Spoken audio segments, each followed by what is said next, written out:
तो hello guys, welcome to my new video. तो दोस्तों, जैसा कि आज की डेट में आप लोगों को ये इन्फॉर्मेशन मिल रही होगी कि अगर आप 2000 का पेमेंट करते हो तो आपका ट्रांजैक्शन चार्ज लगेगा, वो भी 1.1 समथिंग कुछ परसेंटेज लगेगा। हमारा जो national payment corporation of India जो पेमेंट का पूरा देखती है, उसकी तरफ से एक नोटिफिकेशन आया। अब उस नोटिफिकेशन के आते ही लोगों में अफरा तफरी हो गई कि अरे भाई, अब तो पेमेंट भी देना पड़ेगा, सबको हर 1-2 हजार पे पेमेंट देना पड़ेगा। तो बेसिकली ये है क्या, इसके बारे में थोड़ा सा जानना जरूरी है, क्योंकि गलत फहमी में रहना बेवकूफी है। तो अब बात करते हैं कि ये किसके लिए कटेगा। अगर आप डायरेक्ट स्कैन करके करते हो तो भाई आपको कोई पेमेंट नहीं करेगा, वो चाहे फोन पे, गूगल पे, पेटीएम, यूपीआई कुछ भी करिए, ठीक है ना। अगर आप उसी को वॉलेट में, अपने वॉलेट में रखते हो, वॉलेट में अगर 2000 से ऊपर का ट्रांजैक्शन करते हो तो आपका नहीं कटेगा। जिसको जो आपका मतलब जिसको आप पेमेंट कर रहे हो, जैसे कि आप किसी शॉप पे गए, उसको पेमेंट किया तो उसका चार्ज कटेगा। लेकिन अगर 2000 से नीचे आप मल्टीपल पेमेंट छोटे छोटे करते जा रहे हो तो उस पे आपको कोई चार्जेस नहीं देने होंगे। आपको ये ध्यान रखना होगा। देखिए क्या होता है, जैसे कि अभी अगर आपने किसी क्रेडिट कार्ड से पेमेंट किया तो उसमें क्या होना, कुछ पैसे एक्स्ट्रा कट जाते हैं।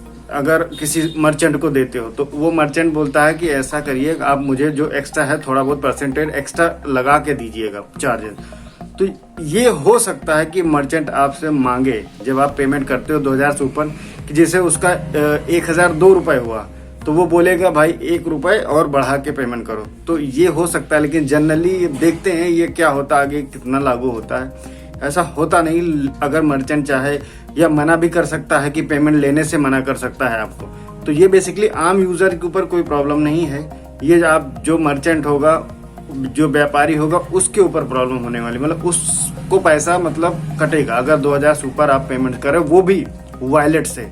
अगर आपने वॉलेट में, मैं समझा देता हूँ, अगर आपने अपने बैंक अकाउंट से वॉलेट में ऐड किया, उसके बाद वॉलेट से 2000 का ऊपर पेमेंट किया, तब जाके आपका पेमेंट जो परसेंटेज लागू होगा वो कटेगा। ना कि अगर आप डायरेक्ट स्कैन करके करते हो, चाहे मर्चेंट को करो चाहे जिसको करो, तो स्कैन करने से पेमेंट का नहीं होगा। ना किसी डायरेक्ट नंबर पे पेमेंट करोगे तभी भी कोई चार्जेस नहीं लगेगा। आपको ये भी क्लियर कर देते हो कि ये जो है ना, ये अभी ये नोटिफिकेशन आया 1 अप्रैल से हो सकता है। लेकिन मैं एक बार फिर से क्लियर कर देता हूँ कि आपको, अगर आप डायरेक्ट स्कैन करके पेमेंट करते हो तो आपका कोई चार्ज नहीं कटेगा। अगर आप वॉलेट में ऐड करके तब पेमेंट करते हो, वो भी 2000 से ऊपर का, तो जो चार्ज होगा वो कटेगा, ठीक है ना। तो आपको घबराने की जरूरत नहीं, ना फॉर्म में फंसने की जरूरत नहीं, ठीक है ना दोस्तों। तो ये एक इन्फॉर्मेशन थी, तो ये वीडियो बनाना जरूरी था, क्योंकि सबके लिए बहुत इंपॉर्टेंट था कि गलत फहमी का शिकार न हो कि अब तो मेरे भी 2000 कटेंगे, सबके 2000 कटेंगे। तो ऐसा नहीं है। अगर वीडियो अच्छा लगे तो लाइक करना, दोस्तों में शेयर करना। मिलते हैं नेक्स्ट वीडियो में।